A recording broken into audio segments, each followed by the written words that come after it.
It's like you knowing within yourself, nobody else, nobody watching it on TV or the observers know, like when you had to wake up at 4 a.m. to work out. It's just all you, and you had to mentally get into this state to accomplish what you need to accomplish. That's such a powerful thing to think about, especially for a person starting at the bottom, knowing that, you know, if you're going to go into something, don't go into it seeking the glory, the trophy and the money and all that. Go into it seeking the internal battle that you're going to have. There were so many mental doubts that I jumped over hurdles through just in that fight alone. And then second round, just started feeling confident. And I'm just like, nah, I got this. And I went through training camp. I did this. I had to lose this much weight on a short amount of time. I didn't believe that self-confidence in myself, right? I had to earn it myself during the fight and then end up winning. And I was like, damn, man, if you just have faith and just believe in yourself, look what the fuck you can do. And then from that moment, I was like, not only am I gonna do this, but like, I think I can be the best in the world, and I can do this.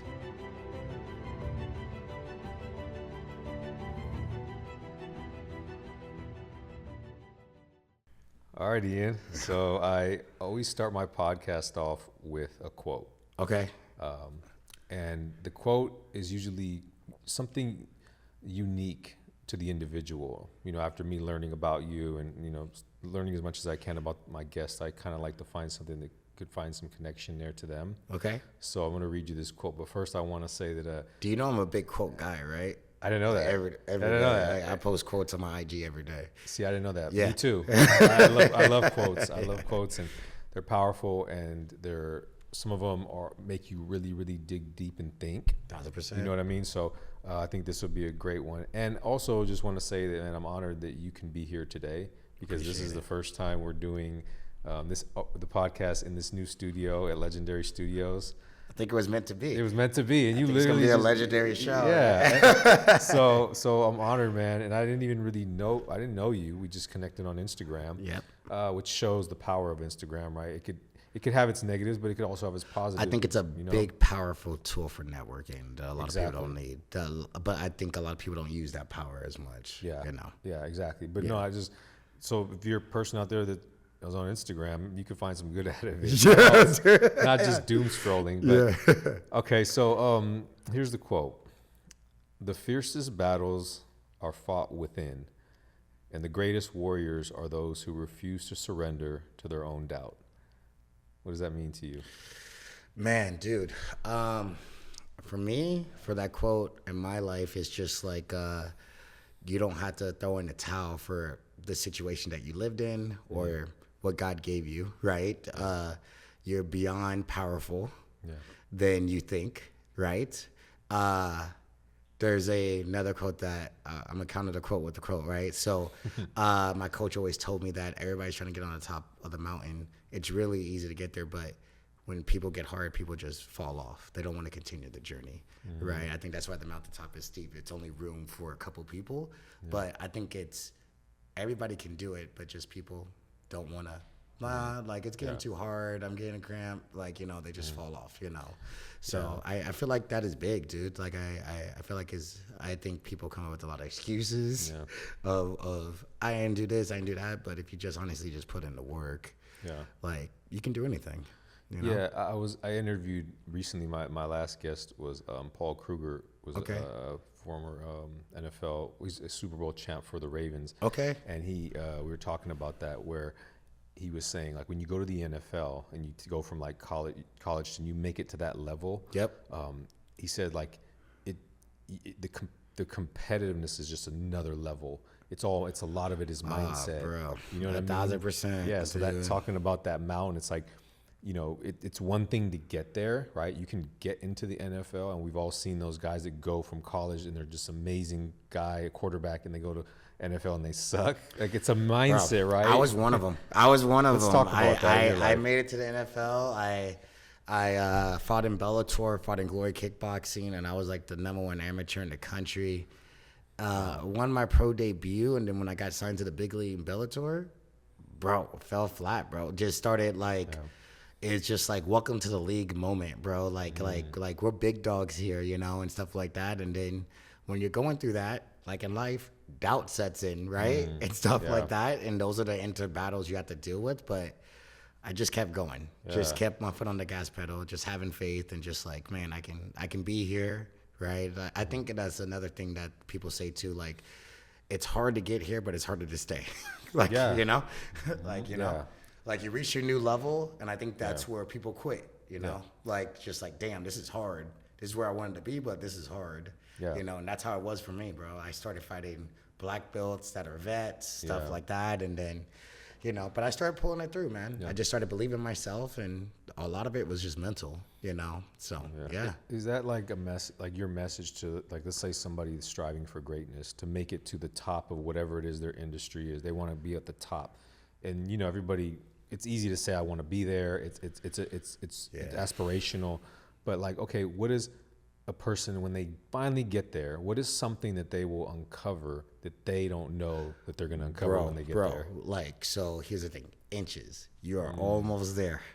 You are almost there. Yeah. Because something is going to come your way that is going to be bullshit. Like, because trust me, like, I'm still being an athlete, but my athlete time is kind of like down to like 10%, right? I'll fight probably once a year. A lot of it's on my club and other businesses, which the new phrase is new levels, new devils, right? There's something, you're reaching the top, you want to get there, but there's going to be more different stuff that you haven't dealt with, that you don't know about, right?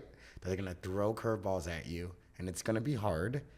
You just have to learn to navigate through them because you're there at the next level. So it's just, you know, like millionaires probably have more difficult times than somebody that's poor, right? Like, you know, just because they have a lot of things thrown their way, or CEOs thrown that way. Everybody wants to talk to you. There's going to be meetings. There's going to be this. You just need to take a deep breath and just navigate through the waves, man. Like, you're almost there.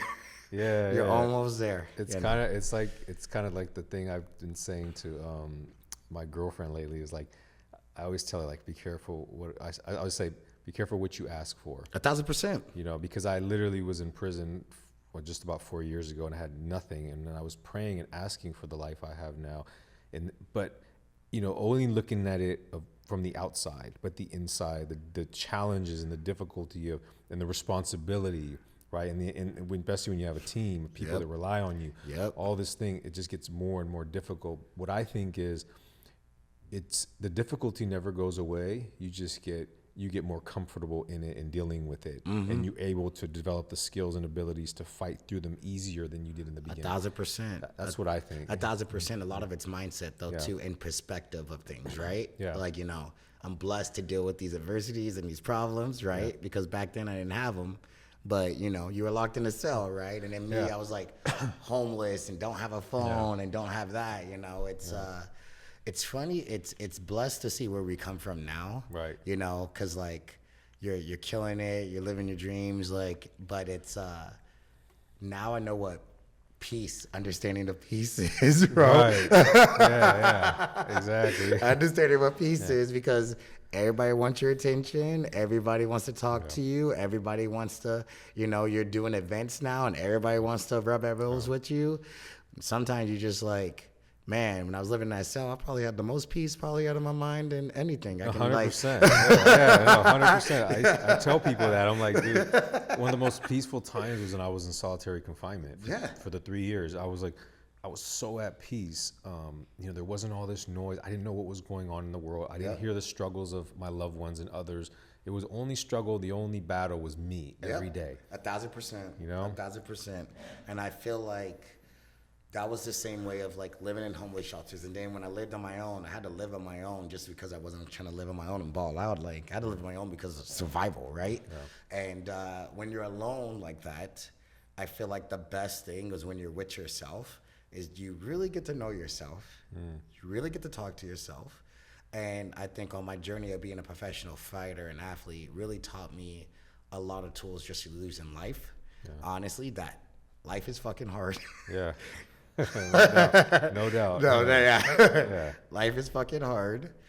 Believe in yourself, know yourself. This world's fucking crazy, and you're good, man. As long as I have peace, I wake up happy every day. I have peace. There's struggles of business, stuff like that, but I know myself. I can look in the mirror and know myself. Like, you know, and I know I can make it through adversities. I know I can make it through hard times, and I know that, like, you know, and I think that's the biggest piece that I have in mind when I go to bed. So yeah.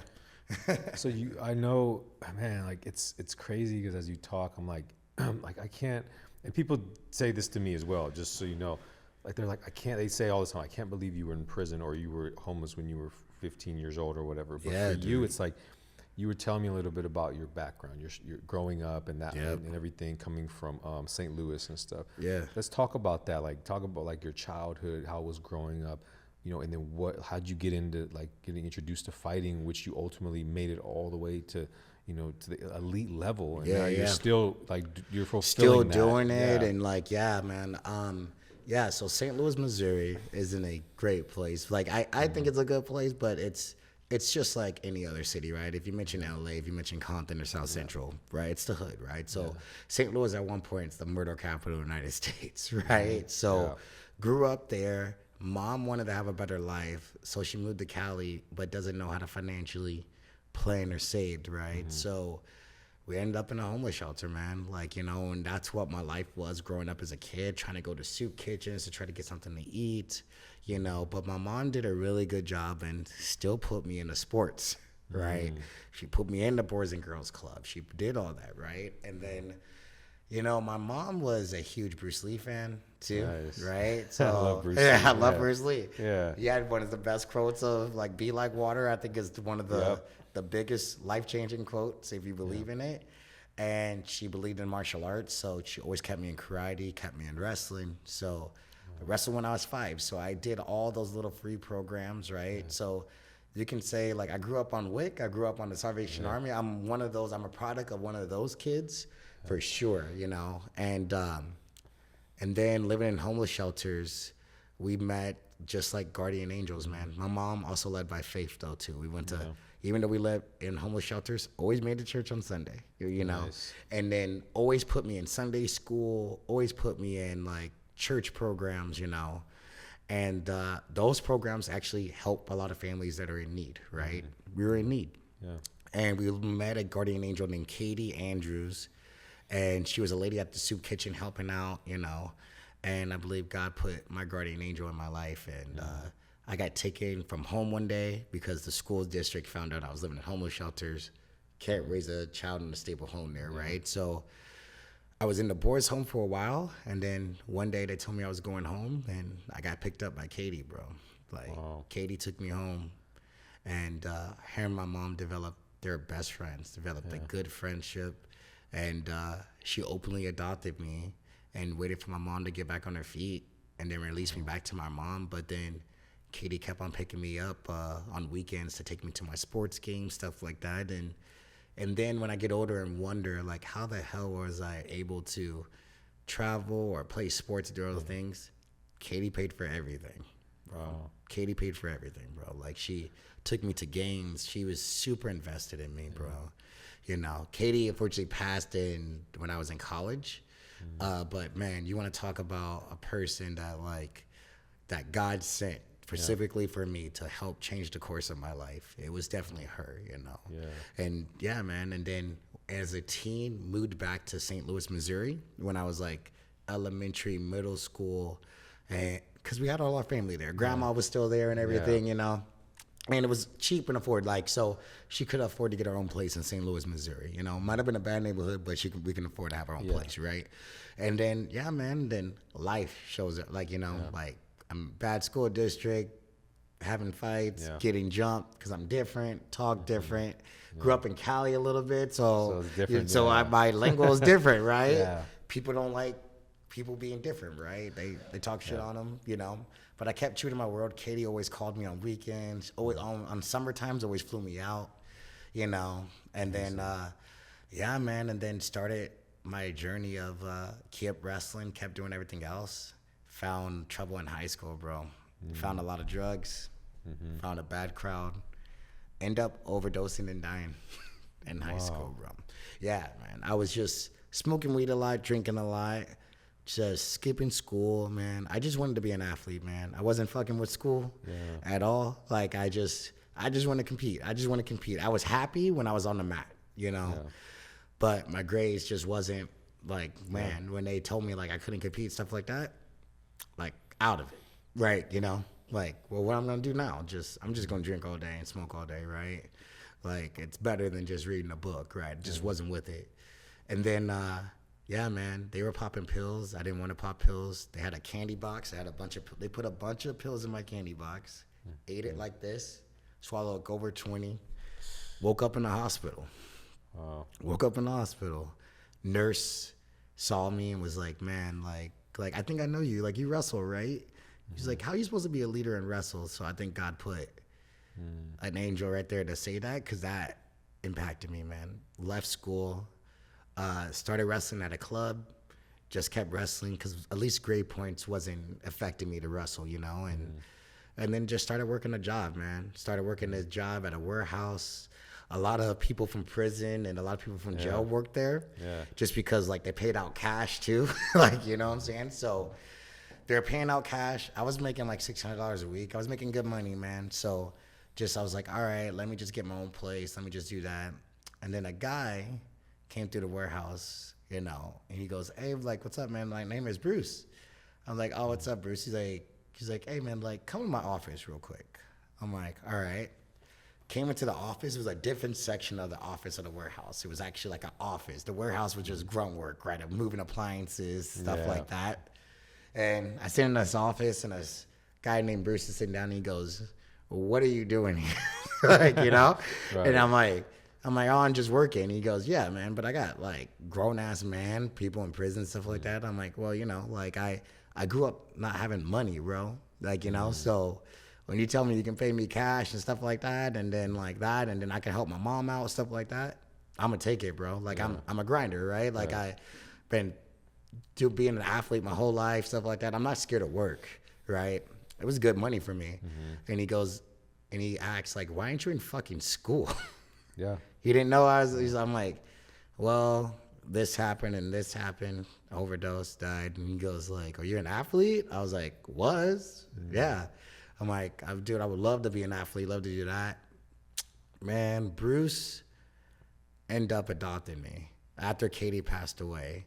He was there when Katie passed away. I was devastated. Yeah. And, you know, and I'm like 20 at the time, and God sent me another guardian angel, and was just like, all right, man, like, just the deal. I'm going to pay for your car. I'm going to get you a car, and then I'm going to pay for your college and classes. Yeah. My wife was the AD at this old school, and we're going to get you in to go wrestle, you know, and that changed projection of my life from that point, man. And then didn't even know that Bruce had 6 adopted kids. Wow. Right? I was number 7, right? Yeah. You know, and Bruce is a funny guy, man. Like I was like, hey, man, like, why me? And he goes like, well, I never had a black son. I thought I'd switch it up a little bit, you know, like, you know. Yeah. But bro, he was a therapist. So in front was his office. He was like investing in this company, this warehouse company. So he used the front office to talk to his clients, you know, and that's when I got into sports psychology, you know. And then also too, when I was in college, probably was, you remember I said I didn't really fuck with school, right? I lived on C's, got degrees. I'm just trying to be an athlete and wrestle, you know? Probably had the highest GPA of my life. I had a 3.5. And I also believe like I wasn't a lazy person, but the resources they gave me in college, right? Because I was an athlete, to like, hey man, like you're really good, right? And that's when I started learning about, man, when you're really good, like people will invest in you and people will see it, right? And that's when I really started learning in life. I'm like, hey, how can we keep you on the mat? Because at my high school, they didn't really give a fuck, right? It's just like a school in the hood, like, well, people die, people get shot, people fail, like, why do we care about these kids? Like, you know? Yeah.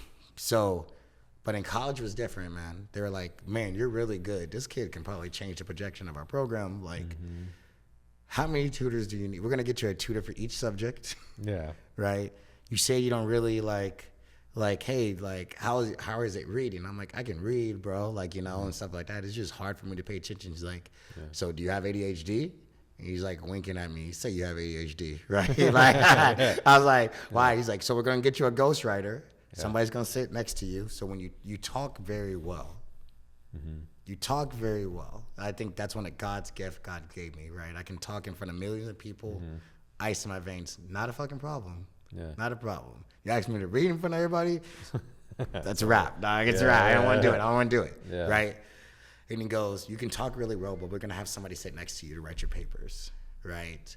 And I just believe, like, man, it was just resources, right, that helped me there. And Bruce just gave me a lot of resources in life after Katie did, you know. And then from there, wrestling was just like, MMA started coming out, right? Mixed martial arts, UFC started popping off, you know. I just knew in my life from all the programs that they gave me from the homeless shelter of taking me to Padre football games.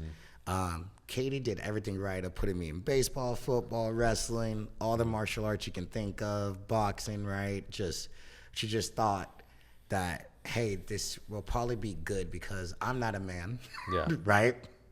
Right. My mom's not a man. So I had like 2 single moms raising me, right? Yeah.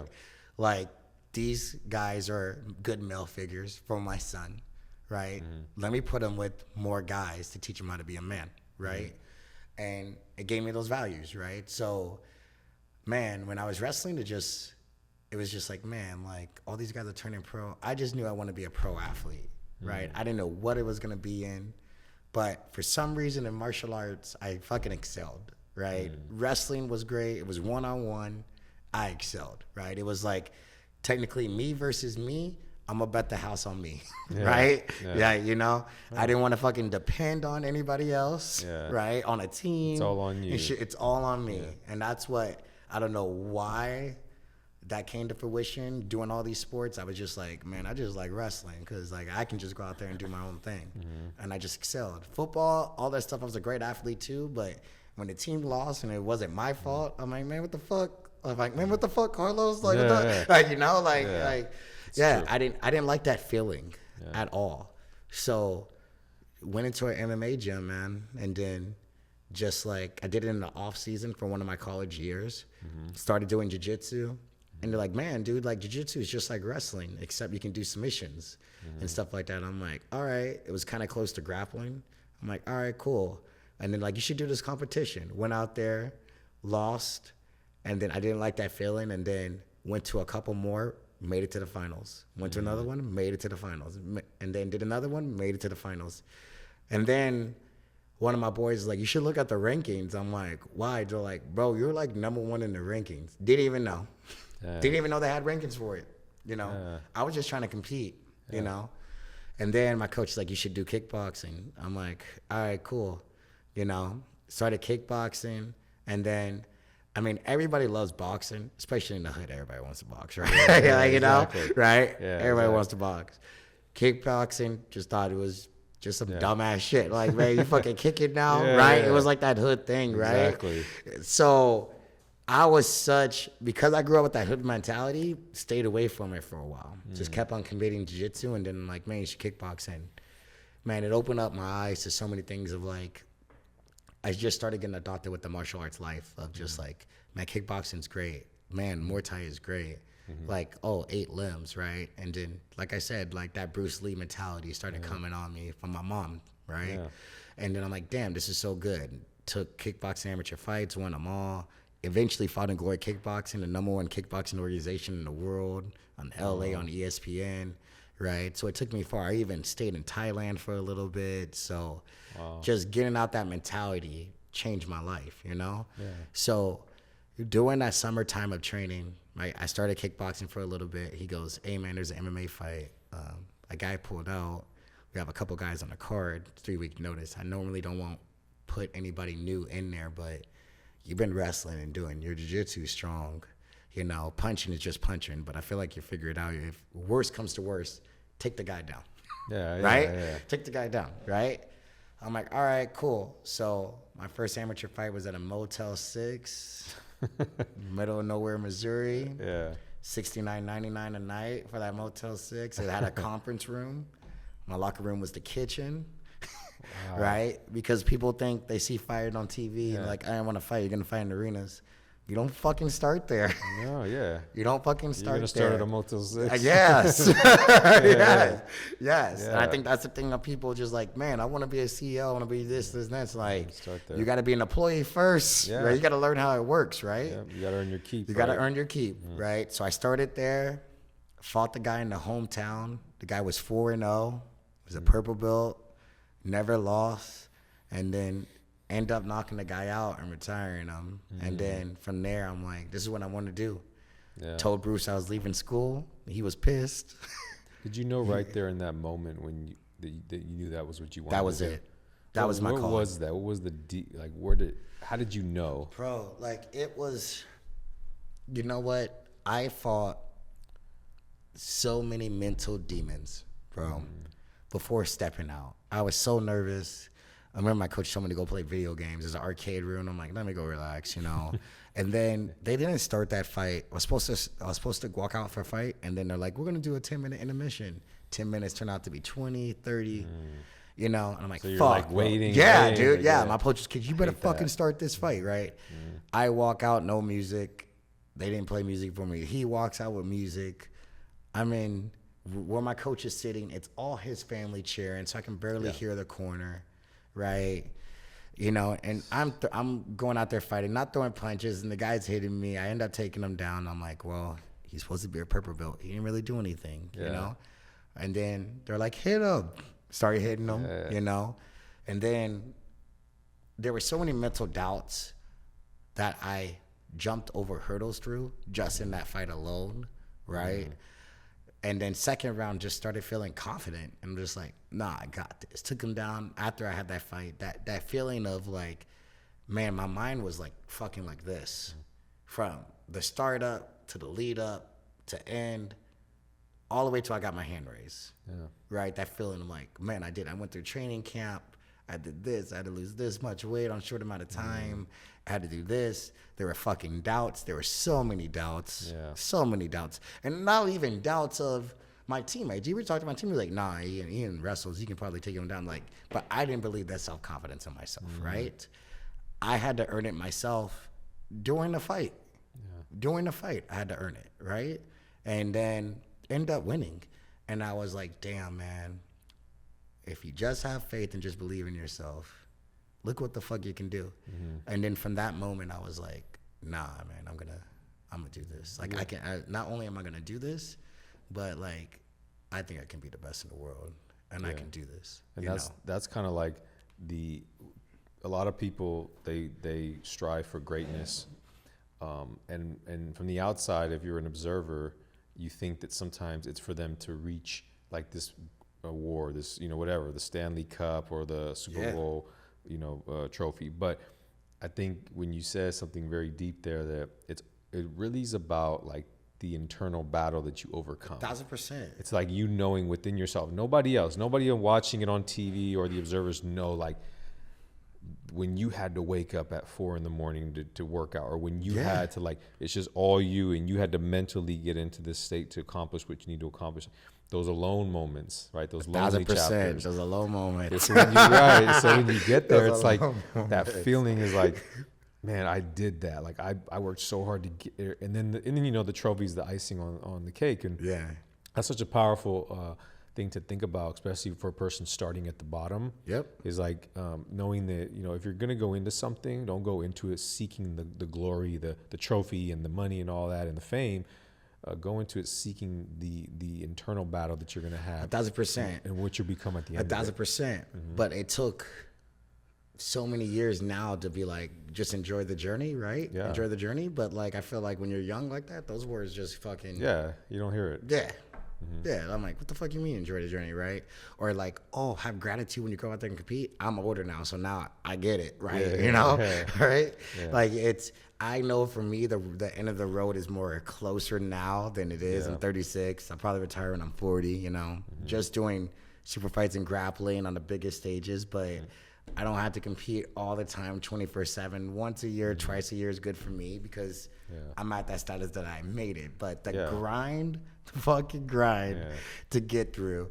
Man, I'll tell you about that fight. I was fucking broke as fuck, living with my mom, barely had gas money to get there. didn't eat, weighed in, and then I was like, cutting weight's easy for me. Like I ain't got money for food anyway, right? So like, you know, it's easy. It's easy work. Like after that fight, we go to the local Applebee's, which is probably like the 5-star restaurant in this little town, right? And then they're all happy for me. Coach is like, "Yo, I got your meal. Anything you want." I'm like, "Fuck, bro." That moment meant everything to me. Yeah. And then lying and say that's my birthday and I got a free brownie. I love that. Yeah. To celebrate awesome. that night was probably the best memory I ever had over going pro and doing all this other stuff. That memory alone of sitting at that table with all of them at Applebee's, you know, like budgeting, like, fuck, I might get the 2 for $20 because I really, like, you know, like, you know, those struggle moments was probably the best moment I ever had in my life, man. Yeah. Like, you know. Where was your father in all this? Did you ever know your father? Absent. Never knew him. I actually just met my father like 6 years ago. Wow. 6 years How ago. did you reconnect with him? Bro, honestly, my siblings found me. I had siblings I never knew. Damn. I had siblings I never knew. And this is going through like my first marriage, and they reached out to me and they're like, "Hey, my name is Ashley." I'm like, and it's Ashley Butler, right? And I'm like, well, my last name Butler, but you know, just thought, I don't know, just random person sliding through my DMs, right? Just, you know, just like, hey, like, just let you know, like, I want to feel uncomfortable, but like, hey, I'm your sister and stuff like that. I'm like, bro, like, what the fuck? Like what? This is a joke? Like, this is a joke. Yeah. And I was like, what's my mom's name? My mom's name is Denise, but her real maiden name is Sorrenta. That's her real first name. Mm-hmm. Only people that know that is family members, right? Like, you know. So she goes, your mom is named Denise, but her real name is. Wow. That's the line that she like texts me, and I was like, yo, let me call this girl and fucking like, you know. Yeah. And it was on 4-way with my other 2 brothers, and they're like, hey, just let you know, like, we knew about you for a long time, you know, and it's a shame that Daniel, our dad, tried to hide you. You know, we always kept track on you, and we knew that I was already signed to Bellator already. I was already getting a name, and they're like, hey, we know that you're doing your thing on the fighting end and stuff like that, and you have a name now, but we don't want anything from you but just a relationship, you know. And my brother Eric, that I met on that 3-way call, talked to him every morning, bro. Wow. My best friend. Dude, there's not one fight they don't ever go to. They don't go to. I fought in Mexico, they were there. We're going this, they're there. You know, you want to talk about the biggest cheerleader ever, dude. Anytime I do something, Eric's like, yo, my brother's going to kill it, you know. If they see him at the event, the loudest people there cheering, dude. So, like, I'm so blessed that God got back in my life. But, dude, my dad wasn't there. And I remember when I talked to him, he showed up to one of my fights in LA when I fought at the Forum, and spent time with them, went out to dinner, and asked him all the hard questions, bro. Like, what the fuck? Like, bro, like, just you right know out how, the gate, bro, right out the gate. Wow. Bro, like, you know, I'm a fighter, so I came out swinging, Carlos. You did. I came out swinging, like, hey, bro, what the fuck, bro? Yeah. And like, where the fuck were you? And he goes, so got 2 girls pregnant at the same time, my mom and my brother's mom. Found out that, he goes, look, I found out that I was having a boy. I thought it really important to have a male figure in his life, you know. So, like, what, you thought my mom was lying, or like what, you know, because she was pregnant first, right? So he took priority to her, and then that's just how it went, bro. You know, he paid fucking child support, shit like that, you know. But yeah, dude, absent. Don't really still have a connection. And then turned to find out that he's working for Homeland Security, and you could have fucking looked me up at any fucking time, you know, and stuff like that. But I'm blessed for the relationship that he gave for my siblings, because they're deep in my life every single fucking day. We're very similar in our stories. Yeah? Very similar. We met for a reason. Yeah, no, same thing. Father left, and I just reconnected with my siblings that I didn't know after prison. Yeah. And they're great. They're great kids. They're younger, but they're just great. And I'm glad that we're close. You know, that we're able to be close. And they're just like so proud of me. And, you know, I reconnected my dad, and Hell yeah. it took me a year or longer to have that conversation that you had with your dad. That first one, I was like, yeah. And not just a year, but it took like my girlfriend at the time, my spiritual coach at the time, to get me to realize that like if I don't ask, I'm gonna carry it, you know. 1,000%. And you don't know what life is gonna happen, right? Yeah. Like if he's gone the next day and you don't feel like I didn't ask that question, right? Exactly. I was, Carlos, I was so mad. I was so mad. So mad. Yeah. I'm like, especially for the life that we lived through and shit like that. I was so mad. Because like, you would never do that as a No. father. All right. I mean, No. either, yeah. No, I'm like, what the fuck? And then I have a little girl now, Tegan, she's 2. I'm like, I can never, never, dude, love of my life, never. Are you fucking kidding me? Like, so, yeah, man, like, I don't fucking get it. Still don't get it to this day. Like, I don't care what he says. How do you explain the Katies and the Bruces of the world? Those people that oh, man, potentially saved your life, help you to find your purpose, you know, like, it's just amazing. Like when I hear about people like that who it's just hard to wrap my brain around, like the people because I've had those people too, but it's like I can't explain it besides it's God. And then 1,000% it's God, and they don't ask anything from you. Yeah, nothing. They didn't ask you for a dime. They don't, like, I never knew, Carlos, those people existed, but that's been in my whole life, like, you know, and it is God. And there's a powerful quote that I always tell myself that I say is that, like, I'm a born again Christian. God has been in my life the whole time. And then 4 or 5 years ago, I kind of wandered off, but now my faith is at an all-time high. So I'm proud to say I'm born again Christian. At the new gym, I had the pastor come and bless the place and everything, cool. You know? So I really, like, it takes a village to raise a child. Yeah. We're all in the eyes as a child of God. Yeah. Right? So I feel like that was God was doing. And I feel like God sends out guardian angels all the time, man. You know? Yeah. And I feel like it's God. Yeah. It's God. It's God. You know? I think in those moments I prayed for help. Living in those homeless shelters, like, why, like, you know, and then I watch movies, bro, like in homeless shelters. I watch a lot of movies and I see families in movies and stuff like that. I'm like, why the fuck can I live in a picket fence and have 2 parents and go to school, like, you know, and stuff like that? And, like, man, but God brought it to me in a different way. Yeah. You know, you've obviously had many fights physically in your life, right? That's probably, I mean, that's what is it like to just, because I've obviously had many fights in my life, so sure. I know from my perspective what those fights. So the fights that I used to get into were totally about just like trying to kill the other person, and it's just rage and all that, because it's a whole different mindset, right? Yep. In prison, especially when they were when I was fighting in there. So for you, right? Like knowing that this is what you do, and the other person on the other end that you're fighting, this is what they do, is like, this is your work, right? Yep. This is what you're called to do. What kind of mindset do you need to get into, like go in there and still like be so kind of like a beast, right? But then is there any like compassion or anything within there when that fight's happening? 1,000%. So what you all said, the same, right? Yeah. The rage, trying to kill this person, trying to do all that, right? And then collectively put it in a bottle to be controlled, but still having that mindset of like, this motherfucker's trying to take money off my plate, right? So in fighting, when you have your purse, is different. MMA is, if you show up for $5,000, if you win, you get an extra $5,000, right? So you're truly trying to support your family, right? Yeah. Once your purse gets a little different, then you can start going, I'm just going to show up for $200,000, stuff like that. But it is your job.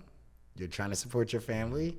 And then, you do have a little rage of like, there's a lot of things, like sign a contract, like this motherfucker really thinks he can beat me. Yeah, like, you know, there's that, right? Yeah. And then there's that of like, fuck, man, like I'm just trying to reach the title and you're fucking in my way, right? There's so many rage points of this, right? Yeah. And it's emotional, controlling your emotions, bro, and going through it, you know? And then A lot of my fights ended in a lot of knockouts and TKO on my side. I have like a 97. I'm a finisher, bro. Like I tell people, like, I'm not trying to work overtime. I'm trying to get in and get out, get it and get out. Hopefully everybody comes out safe. And because at the end of the day, the compassion part is they are a human. Yeah. They are trying to do their job. It's just business. Yeah. You know, it's a lot, bro. It's a lot to deal with. So yeah. What was your like most challenging fight if you had to pick one in your career? And what was so challenging? It was Emilio Williams. No, not Emilio. I'm gonna go with Corey Hall. Emilio, I love you, but you're second. Right? Yeah, you're second. You're second for sure. You're so fucking tall. Emilio's like 6'3", dog. Like, yeah, that's crazy. But he's the second. But Corey Hall was taller. He was 6'4", bro. I'm 5'9", and a long reach. Yeah, a long reach. Yeah. Showed up on short notice, right? Showed up on 2 weeks notice. I'm the A guy mostly. Like I can sell tickets. I have a fan base, right? It was really cool. The fight was done at the hangar, and bro, I remember I was like, well, this guy's showing up on 2 weeks notice, so he's not gonna be in shape, stuff like that. But I remember I used to show up on 2-3 weeks notice all the time, and I was like young dog just trying to make it. He was the same, bro. He was the same. Yeah. I was a vet, and the roles were reversed a little bit, right? So you got to taste. Yeah, I got to taste. Yeah, I remember when I was coming up. Like, it doesn't matter if it's 2 weeks notice, 3 weeks notice, I'm in it. Especially when you're trying to make it in the business, you have to do that, right? The UFC, a lot of your calls to make it to the show are going to be when somebody gets hurt and is like, hey, 3 weeks notice, do you want this? By the way, we're going to offer you 3 more fights in your contract, right? Because you are showing up short notice. A veteran probably won't do it unless there's something to gain of like, well, this guy's ranked number 4. I want to be ranked number 1, maybe if I can skip the line, right? And the incentives have to be, well, what are you going to pay me, dog, for me to put my body through pain and suffering for these next fucking 3 weeks, right? 3 or 4 weeks. Is it kind of like the Mike Tyson, Jake Paul thing, where like Mike Tyson, or is that a whole different thing? As a fighter, almost the same. Like it's still a fight, right? Yeah, it was a fight. But you're still getting paid a lot. You're still getting paid a lot of money, right? So when you're trying to make it, you have to take those phone calls. You got to take opportunities. Yeah. It doesn't. I think a lot of people in business life, when opportunities come, you gotta fucking go. And the thing about opportunities in this world is it's not gonna be fucking perfect. It's not gonna be what you fucking envision. It's not gonna be what you fucking lined up. But you gotta fucking take it because it can get you to the spot where you want to be, right? So I did that a lot, and that's how I got signed. Hey, dog, we got a huge pay-per-view in San Diego. I'm like, fuck, I live in homeless shelters down there and stuff like that. Like, yo, big card. You're going to be main event. It's fucking 4 weeks, dog. Like, I'm in. Sign me up. That's how I made it to the show and been in the show ever since, right? Yeah. So, fucking Corey Hall. I said this because this fight was hard. This motherfucker showed up on 2 weeks' notice because I'm like, fuck, dude, I sold out half the arena. I'm like, you guys gotta fucking give me somebody, dude. What the fuck? I'm about to make weight in 2 weeks. I ain't trying to waste a fight. I'm not trying to go 3 weeks. I was scheduled for this date, bro.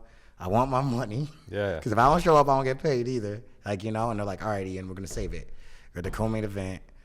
All right, hey, we got this guy named Corey Hall. He'll come in like 10 pounds over, 75. All right, cool. He's gonna show up 2 weeks notice. I don't have to make that much weight. Cool. Showed up. That motherfucker was 6'4", right? And I remember at the weigh-ins, I was like, hey, man, I know the big thanks for showing up, stuff like that. Didn't say shit, Corey. Carlos, just stared at me, dog. Just stared at me. At the weigh-ins, just tried to stare through my soul.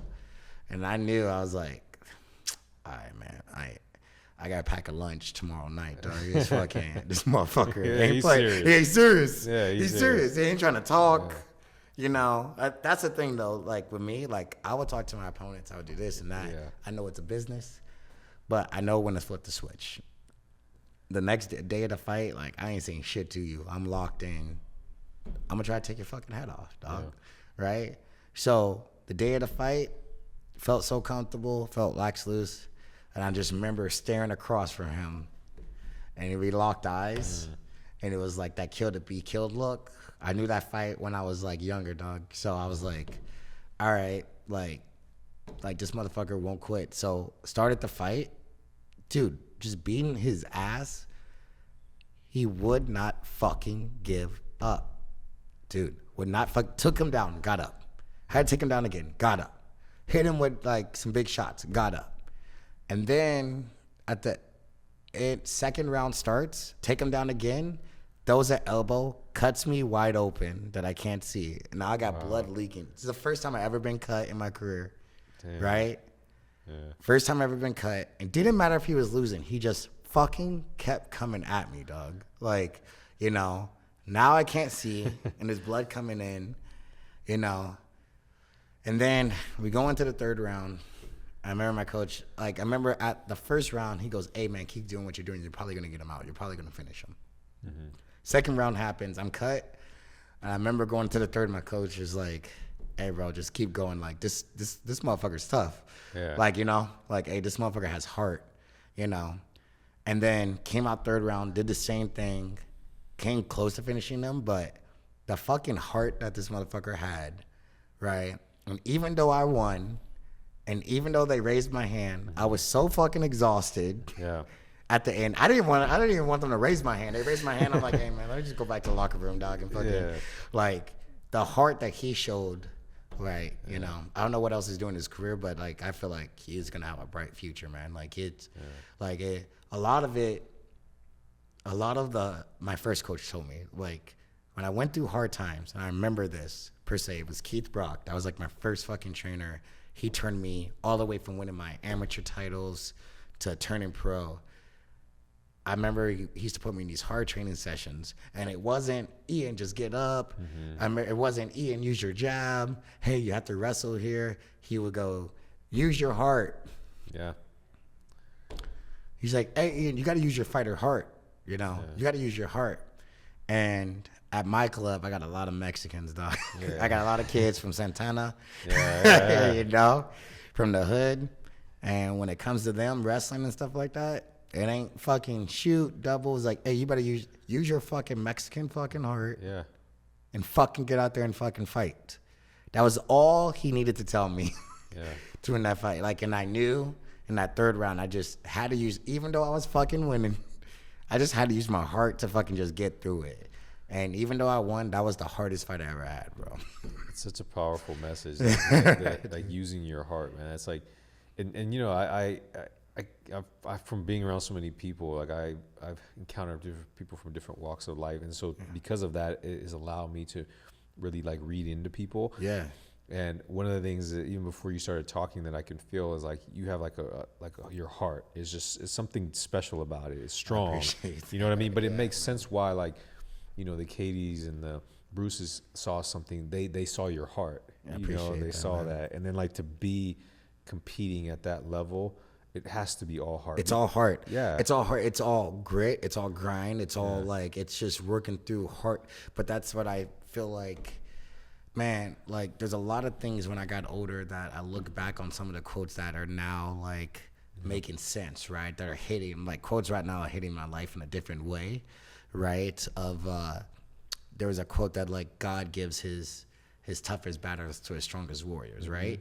And when I was going through all that shit in life, I was just like, oh man, like when I grew up in the hood, I was like, oh, I was the chosen one to come through, to shine the light, to help others, right? That's why he gave me this path, so I can have a resume to come through, so I can tell my kids to use their heart because I fucking been through it, right? I can do that. Like he's giving me the light to help others. That's why he's making me go through these hard times and all these struggles and everything. It was a blessing that he let me go through all this shit when a lot of people probably couldn't make it out and stuff like that, you know? Yeah. It's one of the biggest things, and that's why like the strongest like warrior God quote like hits so hard in my life right now, like, you know. So yeah, man, I've been through some shit. You've been through some shit, right? Like, you know.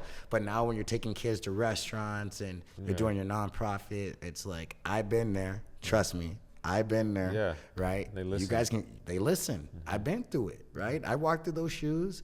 You know, like I knew what it was when it was trying to be a contender to try to be a champion. Yeah. You know, I know what it was when you're starting from the bottom and trying to make it.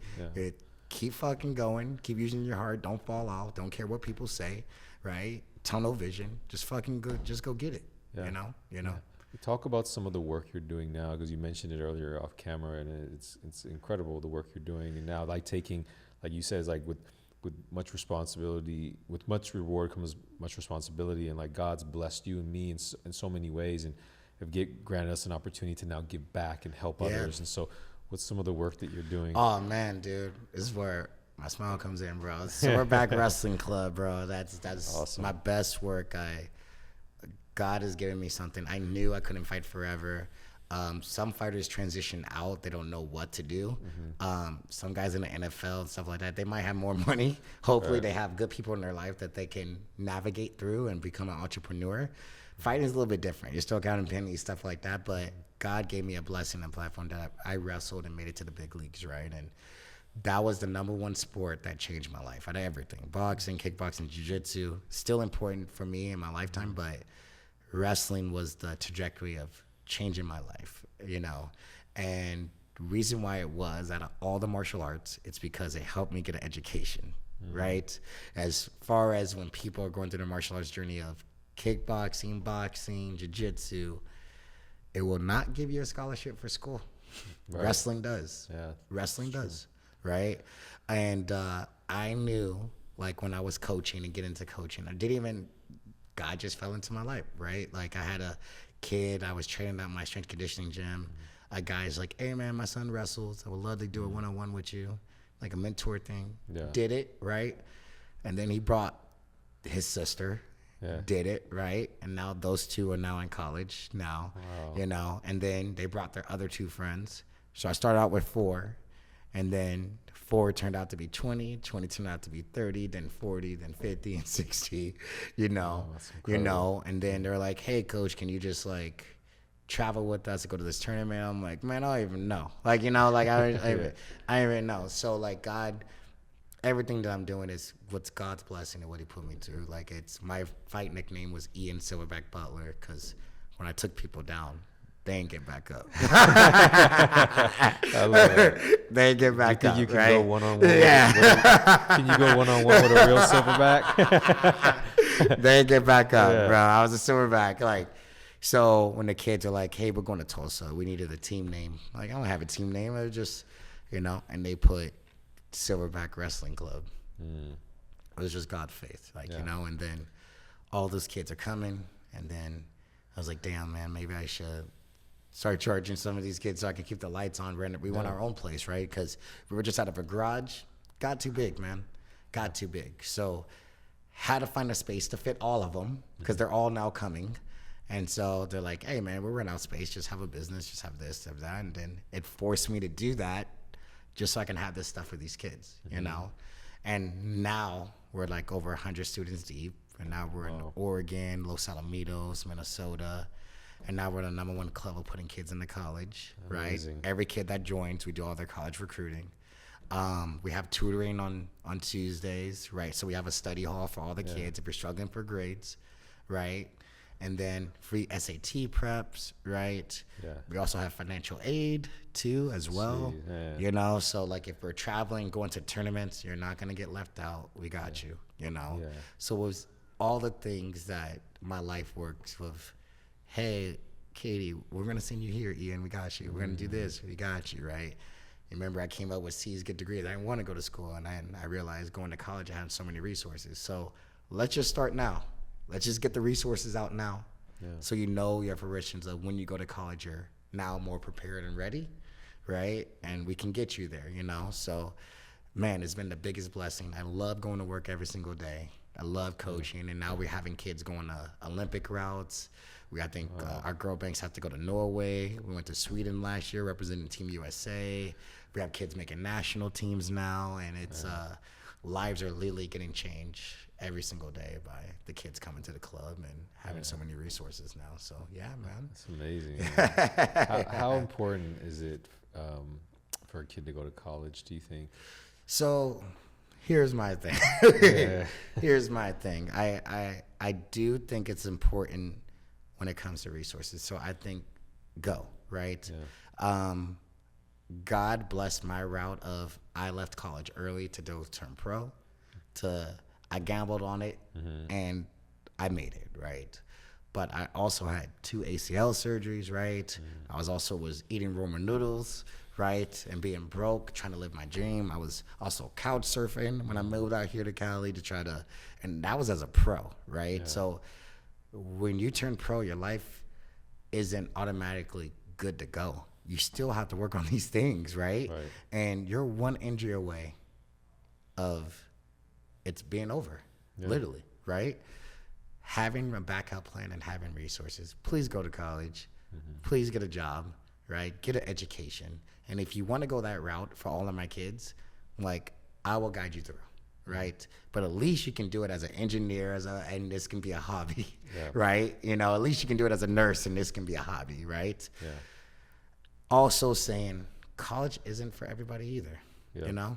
College, I left, right? I left, I followed my dream, I bet on myself. Betting on yourself is a hard thing to do. A lot of people are scared, but in that darkness, there's a light at the end of the tunnel, right?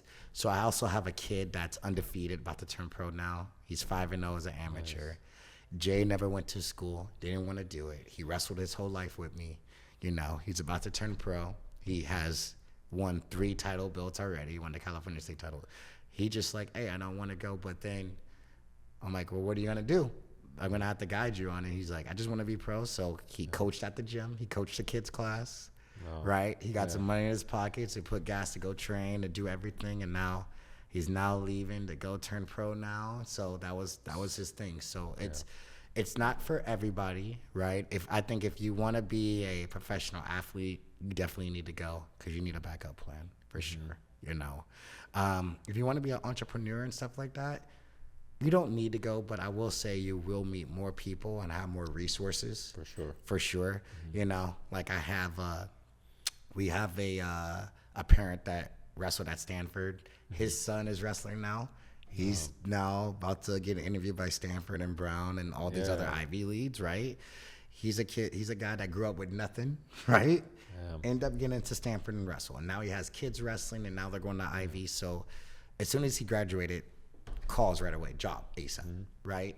So I think it's the resources and the people that you are. And you're learning now, too, doing events and stuff like that. When you're around all these great people, a lot of things happen, right? A lot of things happen, and that's what college does. Yeah, and that's what college does. And you have to keep, even now, like, I bet you can agree with this, is like, even now I realize that but it's also me continuously trying to always become better, a better version of myself. 1,000%, right? And then if you don't have the look, and then as far as education goes, like, there's different strokes for different folks. Yeah. Don't compare yourself. Like, you know, comparison is a thief of joy, right? Just because I have a kid going to Princeton doesn't mean you going to ELAC doesn't make any difference, right? People's starting line of life is different, right? Just because you go to a JUCO or community doesn't mean anything, right? Just getting there is life-changing, right? And remember, you can always climb the ladder up, right? I can go to JUCO to go to here, to go to here, right? People do it all the time. You just have to just start the process and just do it. And then if that doesn't work for you, you have so many mentors. Reach out to Carlos, right? You have so many mentors. You got Bruce. You got so many people that own businesses, right?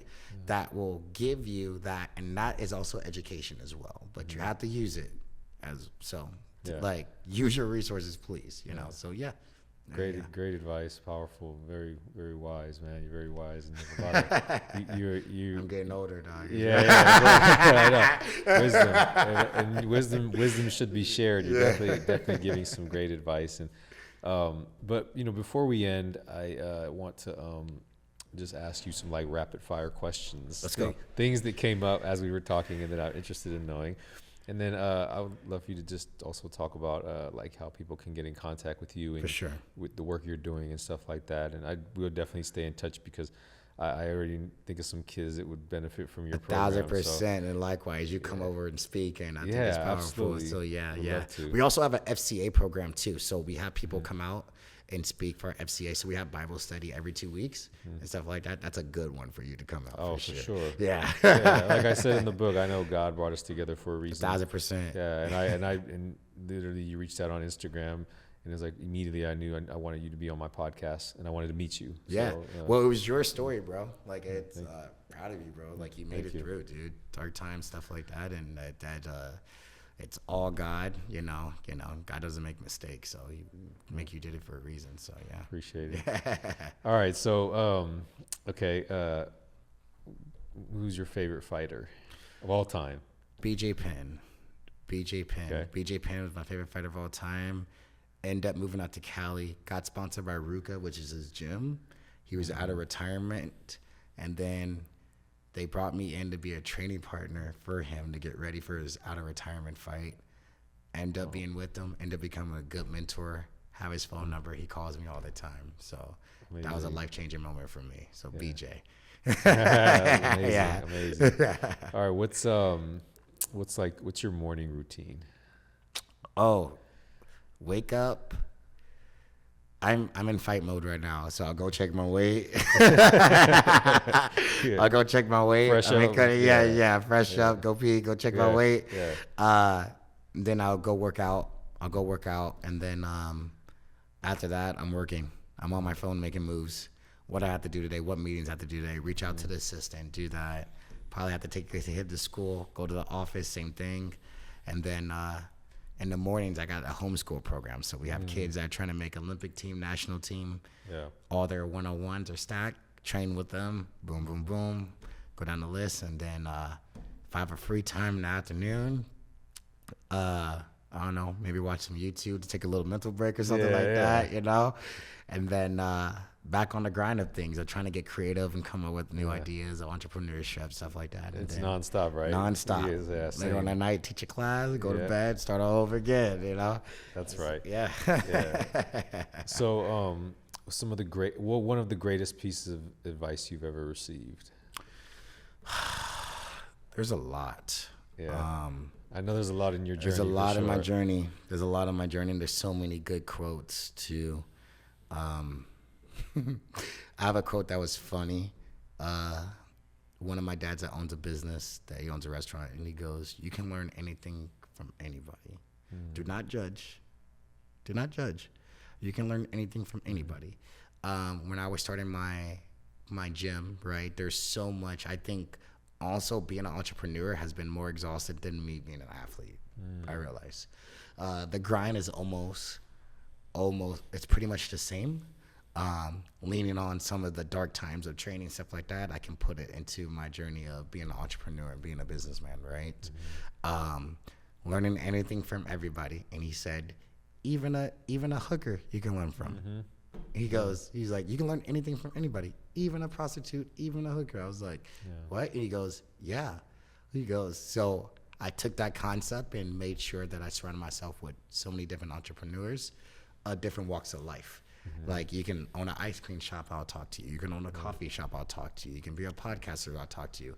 What did you do different? What did you do in the market? What did you do that? And I feel like that life lesson has served me very well. Yeah. Lastly, when you leave this earth, how would you want to be remembered? I want to be remembered as one of the Katie's or one of the Bruces. I believe Katie is gone now, but look at the lasting impact. She's still living because I still speak truth into her name, into her life of what God did for her to give to me. So I want to be as one of the Katie, one of the Bruces, and be a huge impact in somebody's life that is life-changing that I can do, and then they can return the favor and do it to somebody else. Amazing. So, yeah. Thank you. And then how can people reach you and be in contact with you? And also one last piece of advice, if let's just say your younger self was listening to this, right? The younger version of you was listening to this, maybe 14 years old. So one last piece of advice for them. Okay. You can reach out to me on social, Ian Butler MMA, on Insta. I respond. Just keep messaging, keep commenting. I check that on a regular daily message. Like, that's like work for me. You're a good responder. I'm a good responder. I love that. I'm a good responder. That's like work for me. You know, that's for brand, stuff like that. Yeah. And then my young piece of advice, if I was 14, tunnel vision. It's okay to be different. The black sheep will be praised at the end of the day. And have faith in God. Remember, faith you can't see. So that's what equals faith. So that's it. Thank you, brother. Yeah, man. Yeah, I just wanted to say thank you for listening all the way to the end of the episode. I wanted to just give a quick shout out to the sponsors for this podcast in terms of like them allowing us to use their space at Legendary Foods, at the Legendary Studios. Want to give a shout out to them for that. They're amazing product. Also want to say that if you're interested in a free PDF version of my book, Warrior in the Garden, 7 Rules for Men, there'll be a link in the description that you can click to get that, as well as to sign up for our weekly newsletter. And I'm always giving new advice and new guidance to help you get through life's challenges, and always keeping you up to date on the new things that we're doing at How to Battle and my company. And so I just want to say thank you for being here and listening, and please remember to subscribe.